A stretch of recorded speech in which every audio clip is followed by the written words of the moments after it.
বলি যে এই বেয়াদবদের থেকে যারা এসছে, আমাদের সমাজে বেয়াদবি করতে করতে এমন একটা পর্যায়ে গেছে। দেখুন রাসূলুল্লাহ আরেকটা হাদিসে কি বলেন, বিসমিল্লাহির রহমানির রহিম, عن أبي سعيد الخدري رضي الله تعالى عنه قال بين النبي صلى الله عليه وسلم يقسم ذات يوم قسمان فقال ذو الخويصرة এই নায়েবে আমির যুল খুয়াইসারা বংশ কি?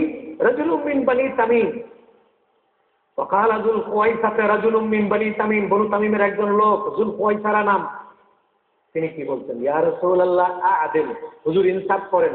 হুজুর বলেন ওয়াইলাক ওয়াইহাক মাইয়াদিল ইসলাম আ'দিল, আমি ইনসাফ করতে না পারলে কে করবে রে? হযরত ওমর বললেন জানলি ফাল আদরাদ উনকাহু, হুজুর হুকুম দেন আমি ওর বর্দান ফেলে দেব মালা হবে। قال لا إن له أصحابا يحقر أحدكم صلاته مع صلاتهم, লোকটাকে দেখে রাখো, এর বংশ কিয়ামত পর্যন্ত যাবে, এদের নামাজ রোজা এমনই হবে, তাদের নামাজের কাছে তোমরা হাকির, তোমরা তুচ্ছ, তাদের রোজার কাছে তোমরা তুচ্ছ।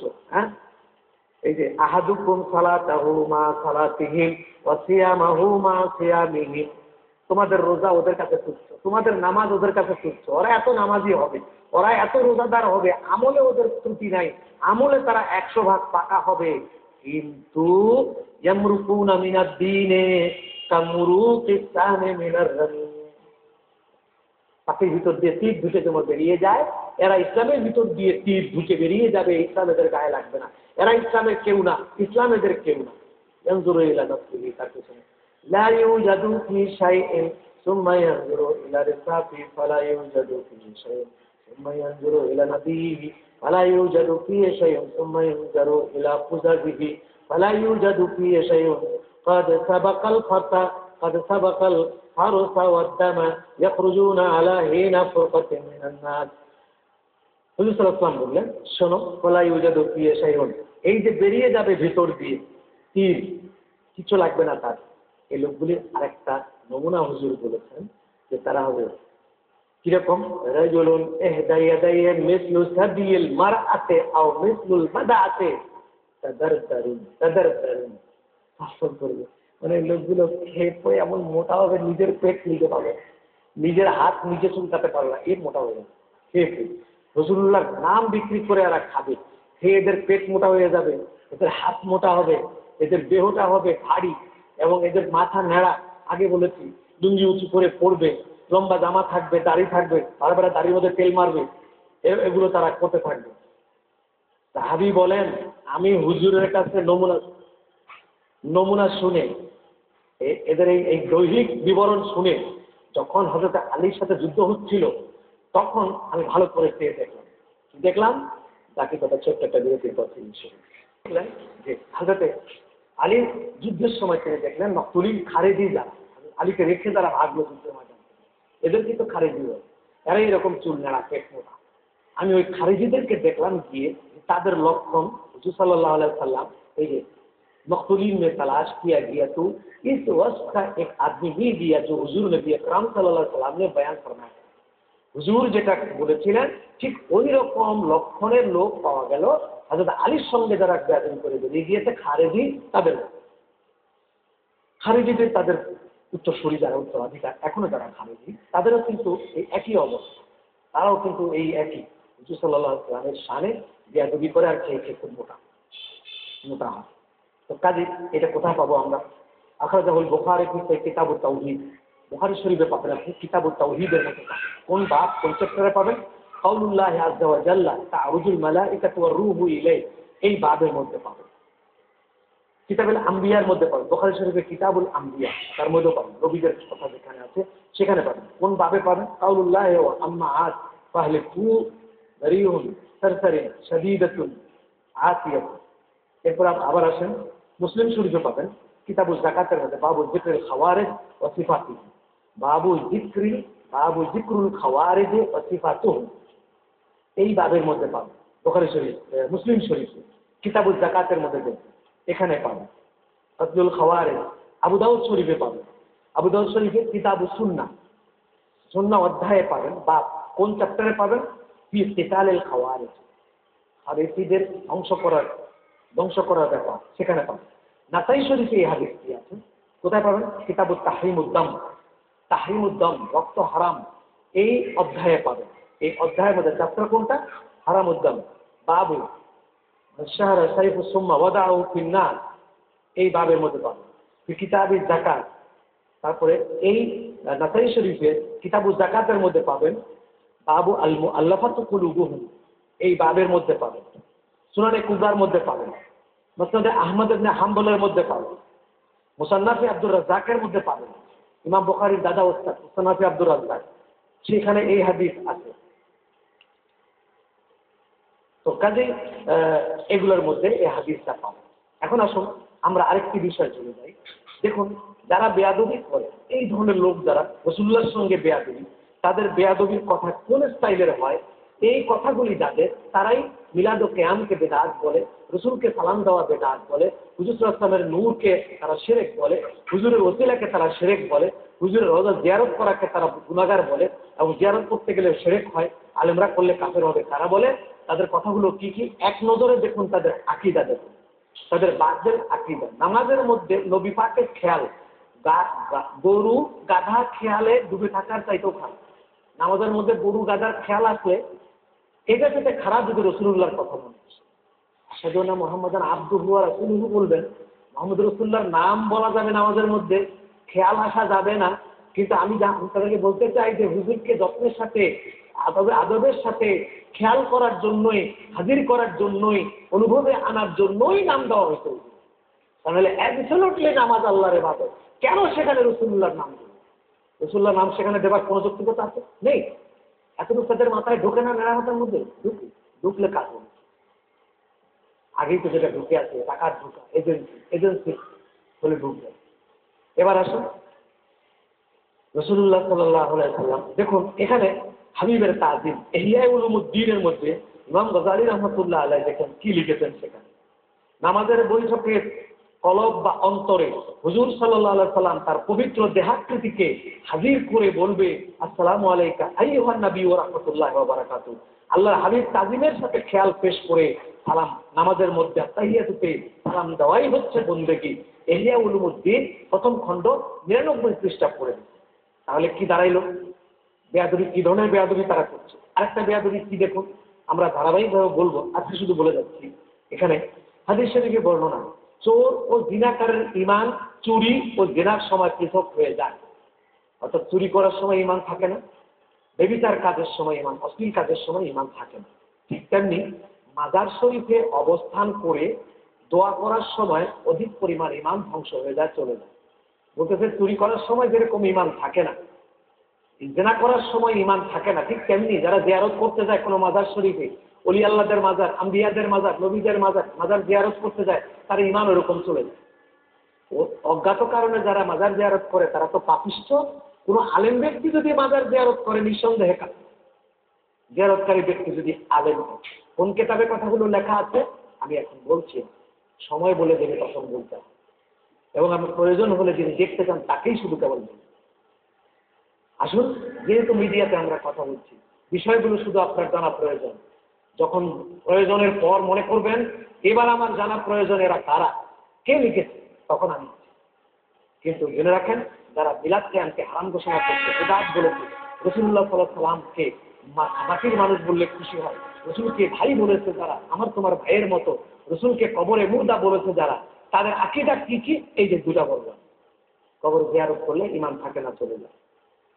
অথচ কবর জিয়ারতের অসংখ্য হাদিস হুজুরের আছে, অসংখ্য কিতাব। মুহাদ্দিস আব্দুল আজিজ দেহলভী রাহমাতুল্লাহ আলাইহি তাফসীরে আজিজিয়া 30/113 পৃষ্ঠার মধ্যে তিনি সেখানে উল্লেখ করেছেন, অভাবগ্রস্ত কঠিন সমস্যা নিমজ্জিত ব্যক্তি যদি আল্লাহ ওয়ালা গণের মাজারে, আম্বিয়া আলাইহিস সালামের মাজার জিয়ারত করেন এবং খোদা প্রদত্ত ক্ষমতা বলে তারা ক্ষমতাবান, আল্লাহ তাআলা নিজের সত্তার ক্ষমতায় ক্ষমতাবান, আর কেউ কোনো ক্ষমতা আল্লাহকে দেয় না।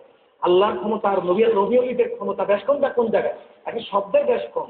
আল্লাহর ক্ষমতা হলো সত্তাধিকারী ক্ষমতা, আল্লাহর সত্তার ক্ষমতা, কেউ ক্ষমতা আল্লাহকে দেয় না। আর নবী ওলিদের ক্ষমতা হলো আল্লাহ প্রদত্ত ক্ষমতা, আল্লাহর দেওয়া ক্ষমতায় ক্ষমতাবান। তো সুতরাং এরা দেখেন এই সমস্ত বাতিল আকীদা এদের ভিতরে আছে। তারপরে মুজাদ্দিদ আল্লামা মোল্লা আলী কারি তিনি শারহি মিরকাত শরহে মিশকাত, এটার দ্বিতীয় জলদের 407 পৃষ্ঠা তিনি উল্লেখ করেছেন। সকল ওলামা একরাম ঐক্যমত পোষণ করেন যে পুরুষের জন্য কবর জিয়ারত করা সুন্নত, পুরুষের জন্য কবর জিয়ারত করা সুন্নত। আর এরা বলে দিল কবর জিয়ারত করলে ইমানই থাকে না, কাফের। কিভাবে আমরা এদের সাথে হাসি মুখে এই কথা বলতে পারি? নবী প্রেমিক ইমানদারদের গভীরভাবে অনুধাবন করা প্রয়োজন। আজকে আমাদেরকে এগুলো খুব ভালোভাবে দেখতে হবে। আমাদের বাতিল আকীদা আরো রয়েছে। চলুন এটা ছোট্ট বিরতির পর আবার ফিরে আসছে আপনাদের কাছে। সাহাবায়ে কেরাম হুজুর সাল্লাল্লাহু আলাইহি ওয়াসাল্লামকে আদব করে এত বড় মাপের মানুষ হয়েছেন, আর বেয়াদবি করে হুজুরের সঙ্গে থেকে নামাজে কপালের দাগ নিয়ে লম্বা দাড়ি নিয়ে মালাউন হয়েছে। একই লোকের সঙ্গে থেকে সাধারণ মানুষ থেকে ফেরেশতার থেকে তার উপরে চলে গেছেন, আর একই মানুষটির সাথে থেকে মালাউনের দরজায় চলে গেছে। কারণ কি? ওই হাদিসটি আবার বলি, সেই যার কপালে নামাজের দাগ ছিল, এখানে হুজুর সাল্লাল্লাহু আলাইহি ওয়াসাল্লাম বলেছেন, এটা আরেকটি হাদিস, সেটা বলেছিল ইয়া মুহাম্মদ মা আদালতা ফিল কিসমাতে, আপনি ইনসাফ করেননি, বন্টনটা ঠিক মতো করেননি। রাজুলুন আসওয়াদু মাতমুমুশ শা'রি, সেই লোকটি ছিল কালো রঙের, মাথা মোড়ানো, মাথা নেড়া করা। কালো লোকটি মাথা নেড়া, কালো লোক চেহারা নূর থাকবেন, কালো মাথা নেড়া। আলাইহি সাওবানে আবিয়াদ, সাদা কাপড় পরনেওয়ালা। ওয়াজাদা আহমদ, ইমাম আহমদ ইবনে হাম্বল তার রিওয়ায়াত একটু বাড়িয়ে বলেছেন বাইনা আইনাইহি আসারুস সুজুদ, তার দুই চোখের মাঝখানে সিজদার দাগ ছিল। হাদিসের ভাষা সিজদায় দাগ ছিল। ফাগাদাবা রাসূলুল্লাহ গাদাবান শাদীদান, হুজুর সাংঘাতিক ধরনের ক্ষেপে গেলেন। সুম্মা ক্বালা, শেষ পর্যন্ত হুজুর বললেন লা তাজিদুনা বা'দি রাজুলান হুয়া আ'দালু মিন্নি। সুম্মা ক্বালা ইয়াখরুজু ফি আখির জামানে কওমুন কাআন্না হাযা মিনহুম, আখিরি জামানায় এই লোকটির মতো কিছু লোক বের হবে। আরেকটি রিওয়ায়াতে আছে কালা ইয়াখরুজু মিন কিবালিল মাশরিক, পৃথিবীর পূর্ব প্রান্ত থেকে, পৃথিবীর পূর্ব দিক থেকে, পূর্ব প্রান্ত থেকে এই লোকটি বের হবে, এই দলটি কওমটি বের হবে। রিজালুন কানা হাযা মিনহুম হাদিয়ুহুম হাকাযা ইয়াকরাউনাল কুরআন, তার নকশা নমুনা কি হবে? এরা এরকম মাথা নেড়া, মোটা তাজা, কালো, এবং তারা কোরআন তেলাওয়াত করবে, কিন্তু কোরআন তাদের গলার নিচে হুলকুমের ভিতরে যাবে না। ইসলাম তীর, এরা হবে তীর, ইসলাম হবে পাখি, পাখির ভেতর দিয়ে তীর বেরিয়ে যাবে, পাখি শেষ, তীরের কিছু হবে না, রক্ত লাগবে না। এইরকম হবে, এদেরকে চিনে রাখা উচিত। তারপর কিভাবে আমরা চিনে রাখবো? এদের আকীদা কি দেখুন। যে কথাটা বলতেছিলাম, যে যারা ঠিক কারা রাসূলুল্লাহর কবর জিয়ারতকে যারা গুনাহগার, রাসূলুল্লাহর কবর মসজিদে দিছে, এটা নাকি ভুল হয়েছে, সাহাবীরা ভুল করেছে, এখন বের করতে পারলে আরো ভালো হয়। এই বক্তৃতা দিয়ে পুরস্কৃত হয়েছে পৃথিবীতে। ওই বেটা আবার পৃথিবীর এখন বড় মুহাদ্দিস, চিন্তা করে না, উনি নাকি পৃথিবীর তাদের নজর আছে, তাদের মিস্টার ইয়াজিদের বড় মুহাদ্দিস। আরো কথা আছে, তাদের আকীদা দেখুন, তাদের মনোভাব কি, তাদের অ্যাটিটিউড কি, যে তারা কি বলতে চায়। যেখানে ইমাম শাফি রহমতুল্লাহ আলাইহি তিনি ফিলিস্তিন থেকে গিয়ে ইমাম আবু হানিফার মাজার জিয়ারত করতেন, তিনি কাফের হয়ে গেছেন? তিনি কি মুশরিক হয়ে গেছেন? একবার দুবার নয়, বহুবার তিনি ইমাম আবু হানিফা রাহমাতুল্লাহ আলাইহির মাজার জিয়ারত করতে আসতেন।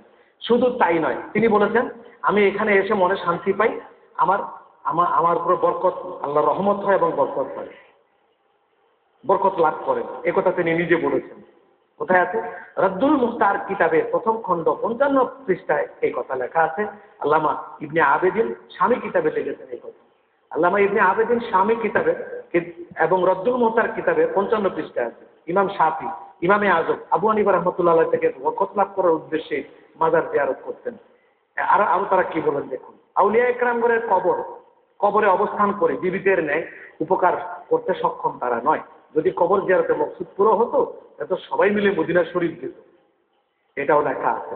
তাহলে রাসূল পাক সাল্লাল্লাহু আলাইহি সাল্লাম তার ওখানে যাওয়া তারা নিষেধ করে। আবার দেখেন তাদের আরেকটি বাতিল আকীদা কি ধরনের। রাসূলুল্লাহ সাল্লাল্লাহু আলাইহি ওয়াসাল্লামের জাত ও সিফাতের সাথে কামালে মুশাবিহাত বা পরিপূর্ণ মিল রেখে সৃষ্টি করা হয়েছে। হুজুর অক্ষর জ্ঞানহীন ছিলেন, তিনি অক্ষর জ্ঞানহীন ছিলেন, এগুলো তারা এভাবে বর্ণনা করে ঘুরে বেড়াচ্ছে। নবীগণের উম্মত নবীগণের সমকক্ষ হতে পারে, বা কোনো কোনো ক্ষেত্রে নবীগণের ওস্তাদের সমকক্ষ হতে পারে উম্মত, এ কথা তারা বলে। উম্মত নবীর সমকক্ষ হতে পারে, কোনো কোনো ক্ষেত্রে নবীগণের ওস্তাদের সমকক্ষ হতে পারে, এগুলো তাদের ভাষা। নবীদের সাথে তাদের বেয়াদবি ঠিক এই ধরনের বেয়াদবি। রাসূলুল্লাহ সাল্লাল্লাহু আলাইহি ওয়াসাল্লামের সাথে তারা সম্পর্কটা কেমন চায়, এই দেখেন সেখানে সম্পর্ক হলো এই যে হুজুর সাল্লাল্লাহু আলাইহি ওয়াসাল্লামের মধ্যে আমাদের পার্থক্য শুধুমাত্র এতটুকু, যতটুকু সম্পর্ক বড় ভাই ও ছোট ভাইয়ের মধ্যে অথবা বড় ছেলে ও বাপের মধ্যে বিদ্যমান থাকা উচিত। নাউজুবিল্লাহ, বাপ ছেলে যে সম্পর্ক, বড় ভাই ছোট ভাই যে সম্পর্ক, আমরা ছোট ভাই, রাসূল আমাদের বড় ভাই, এদের দ্বারা আমরা কি আশা করতে পারি? এরা তো আমাদের ইমাম, এদেরই লোকজন আমাদের মসজিদের ইমাম আছে, এদের লোকজন আমাদের ওয়াজ করে শোনায়, এদেরই লোকজন আমাদের উস্তাদ আছে, আমাদেরকে পড়ায়, তো তারা কি পড়াবে? তো সুতরাং আমরা আজকে যেটা বলতে চাই সেটা হলো এই যে আমাদেরকে খেয়াল রাখতে হবে রাসূল পাক সাল্লাল্লাহু আলাইহি ওয়াসাল্লামের আদব ব্যতীত কোনো ওলি আল্লাহ হওয়া যায় না। হুজুর পাক সাল্লাল্লাহু আলাইহি ওয়াসাল্লামের আদব ছাড়া ঈমান কবুল হয় না। আদব এবং ঈমান, আদব এবং প্রেম, হুজুরের মহব্বত, এই দুটার মধ্যে ঈমান আছে, আমল আছে, মকবুলিয়ত আছে, আল্লাহ কবুল করবে। এছাড়া আমাদের আর কিছু বলারও নেই, কিছু কোনো উপায়ও নেই। এদের হাত থেকে আমাদেরকে বাঁচতে হবে, নিজেরা বুঝতে হবে, আকল বুদ্ধি জ্ঞান দিয়ে বুঝতে হবে তারা আমাদেরকে কোন দিকে নিতে যাচ্ছে, এবং তারা ইন্ধন, হাদিস শরীফে আছে এই ধরনের লোকেরা ইন্ধন দিবে উম্মতের ফাটল ধরাবার কাজ। তারা ফতোয়া দিবে, ফতোয়া দিয়ে তারা ফাটল ধরাবে উম্মতের মধ্যে। আজকে আমরা কি দেখতে পাচ্ছি? তারা বহু ইসলামের দুশ্মন, দাড়ি টুপি রেখে, মুসলমান নাম রেখে, তারা এই বিশ্বের যেখানে যেখানে ইসলামে মুসলমানরা বেশি আছে এবং ইসলাম, সেখানে তারা ফতোয়া দিয়ে মুসলমানকে ডিভাইডেড করে দিয়েছে। আমাদেরকে ফতোয়া দিয়ে ডিভাইডেড করে, এই ভারতবর্ষে 100 বছর আগে এগুলো ছিল, এখন ঢুকে পড়েছে। এই জন্য আমাদেরকে খুব সচেতনতার সাথে চলতে হবে। আল্লাহ আমাদেরকে এইসব বেয়াদবদের থেকে হেফাজত করুন, এই ফরিয়াদ রেখে শেষ করছি। আসসালামু আলাইকুম ওয়া রাহমাতুল্লাহি ওয়া বারাকাতুহু।